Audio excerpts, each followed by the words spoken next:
आज सुबह माननीय सभापति महोदय ने कहा था कि ह्यूमर वगैरह हमारी जिंदगी से चला गया।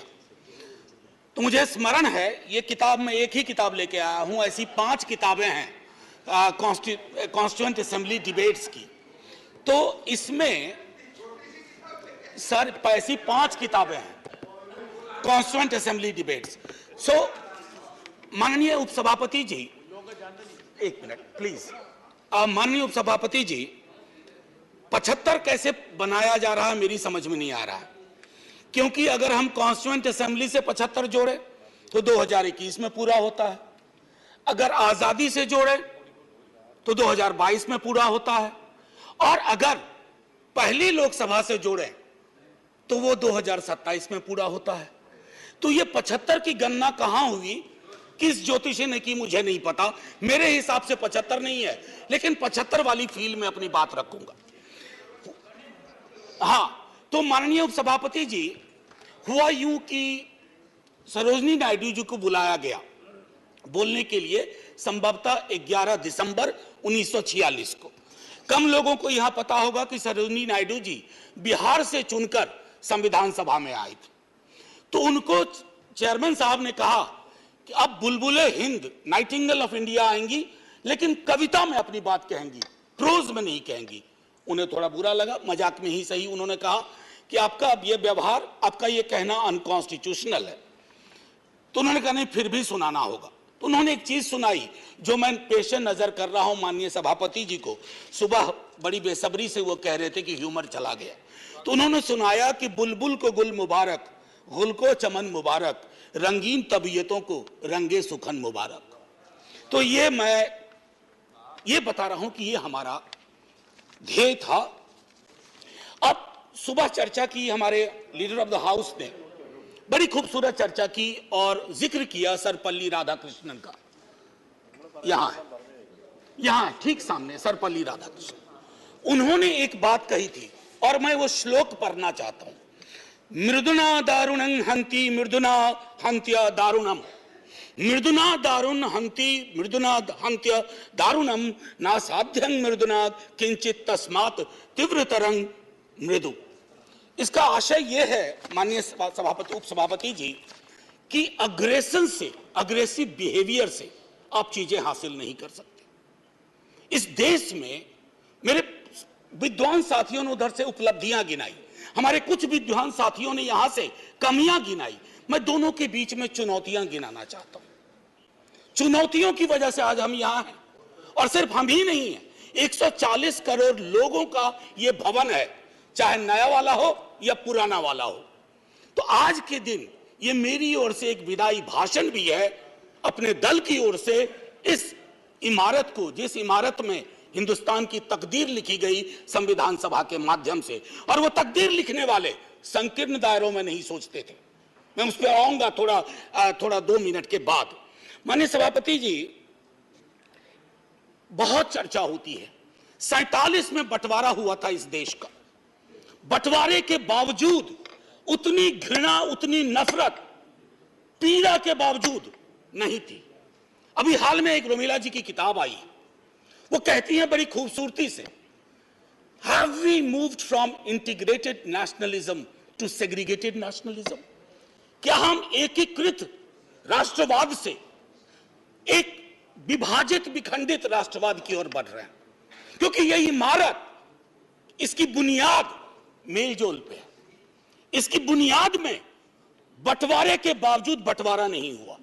तो मैं हाथ जोड़ के विनती करूंगा, सरकार जरूर बनाइए, अगला चुनाव भी लड़ेंगे, खूब दिल से लड़ेंगे। इंडिया भी रहेगा, भारत भी रहेगा, कोई में से एक चॉइस नहीं है, क्योंकि हमको इंडिया भारत करके जम्बू द्वीप तक नहीं जाना है। मैं सिर्फ इतना कहूंगा कि वो जो मेलजोल की सीमेंट है, उसका खात्मा हो रहा है, उसको बचाइए। माननीय सभापति जी, मैं 2 व्यक्तियों के मध्य में अपनी कुछ बात रखना चाहता हूं। संविधान सभा में ऑब्जेक्टिव रेजोल्यूशन जवाहरलाल जी लेके आए, और संविधान सभा में जब ड्राफ्ट सबमिट हुआ तो BR अंबेडकर ने वो ड्राफ्ट सबमिट किया। तो मैं सिर्फ कहता हूं, ऑब्जेक्टिव रेजोल्यूशन में बहुत सारी बातें थी, ये प्रस्तावना के बारे में, सॉवरेन डेमोक्रेटिक रिपब्लिक के बारे में काफी कुछ बोल चुके हैं, सॉवरेनिटी गिरवी ना चली जाए, मौलिक अधिकारों के मामले में।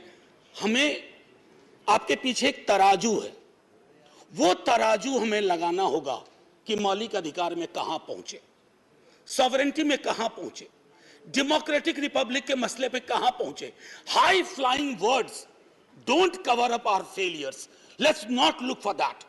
और एक मसला आया, उन्होंने एक जिक्र किया ओथ ऑफ टेनिस कोर्ट। माननीय सभापति जी, फ्रेंच रिवॉल्यूशन के बाद जब बड़ी शिद्दत से लोग काम में लग गए अधिकारों पर बात करने के लिए, तो राजा को शुरू में परेशानी नहीं हुई, लेकिन राजा को लगा कि कुछ ऐसा कर रहे हैं जिससे खुराफात की बू आ रही है। उसने क्या किया, दरवाजे बंद करवा दिए। जिस हॉल में वो लोग बैठते थे वो चले गए दूसरे दरवाजे रूम में, उसको भी बंद करवा दिया। तो वो चले गए टेनिस कोर्ट में, सारी कार्रवाई पूरी की, उसको कहा oath of tennis court. Oath of tennis court का जिक्र जवाहरलाल जी ने इसलिए किया था कि हमारे अंदर वो जज्बा हो, इमारत बनाने बिगाड़ने से इबारतें नहीं बदलनी चाहिए। हमारा जज्बा वही होना चाहिए जो ओथ ऑफ टेनिस कोर्ट में जवाहरलाल जी हमारे फर्स्ट प्राइम मिनिस्टर ने कहा। अब आते हैं कि बाबा साहब भीमराव अंबेडकर जी ने क्या कहा। माननीय सभापति जी, आप जिस इलाके से आती हैं, मैं जिस इलाके से आता हूं, वहां ये बातें बड़ी प्रबल है। आजादी का मूल्यांकन होगा तो इस आधार पर होगा कि राजनीतिक आजादी, सामाजिक आर्थिक आजादी में कितनी तब्दील हुई, अगर नहीं हुई तो क्यों नहीं हुई। उन्होंने कहा था कि एक दिन एक ज्वालामुखी बन जाएगा, और मैं उस ज्वालामुखी को बनते देख रहा हूं। वो इसलिए बनते देख रहा हूं कि जब मैं देखता हूं कि बिहार के जातिगत सर्वेक्षण पे देश के सॉलिसिटर जनरल कोर्ट में खड़े हो जाते हैं, तो मैं देखता हूं ब्लॉक करने की कोशिश हो रही है। यह एस्पिरेशनल वर्ग है, पिछड़ों की बड़ी आबादी, उसके एस्पिरेशन को आप सोशल डेमोक्रेसी के नजरिए से देखिए। जो बाबा साहब कह गए थे 31 में आखिरी हुई, उसके बाद पाकिस्तान बांग्लादेश बना। क्या इस देश को, यहां की सरकारों को, राज्यों की सरकार को वैज्ञानिक आंकड़े नहीं चाहिए? क्या आप आंकड़े आसमान से गिराएंगे? मैं समझता हूं आज के दिन यह भी हमें सुनिश्चित करना होगा कि हम इन आंकड़ों को लाएं, उसके आधार पर अपनी नीतियां तय करें। एक माननीय सभापति जी,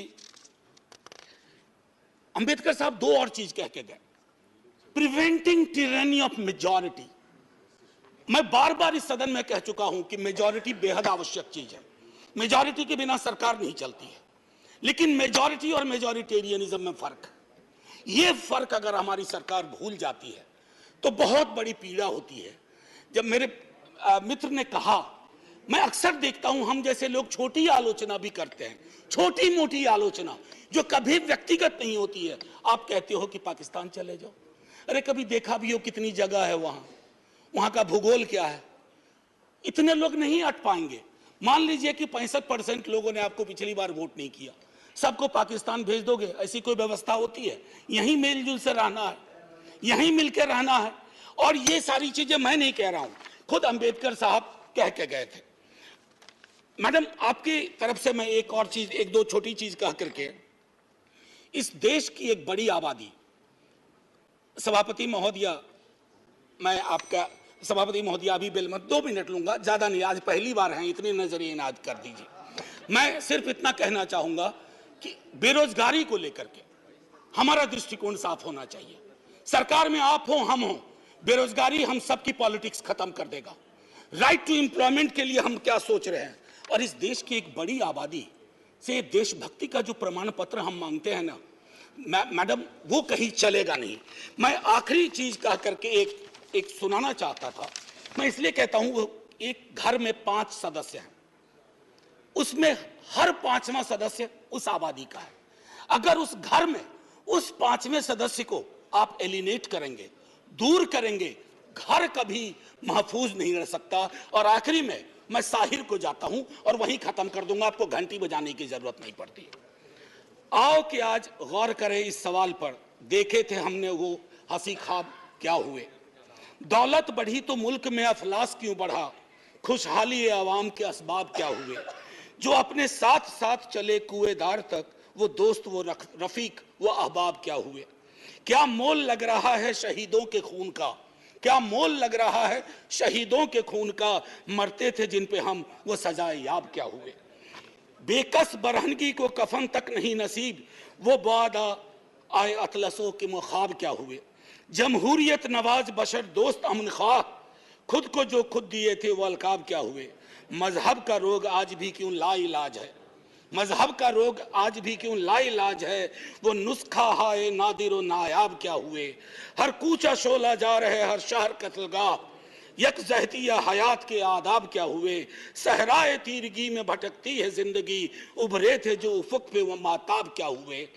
मुजरिम हूं अगर मैं तो गुनहगार तुम भी हो, मुजरिम हूं अगर मैं तो गुनहगार तुम भी हो, ए रहबराने कौम खताकार तुम भी हो। जय हिंद ma'am, and salute to all the freedom fighters. संविधान सभा के उन तमाम लोगों को, और मैं चाहूंगा कि सेंगोल के बगर में एक बड़ी आकृति में इनकी तस्वीरें वहां लगाई जाएं और हमें प्रेरणा देते रहें। जय हिंद। धन्यवाद।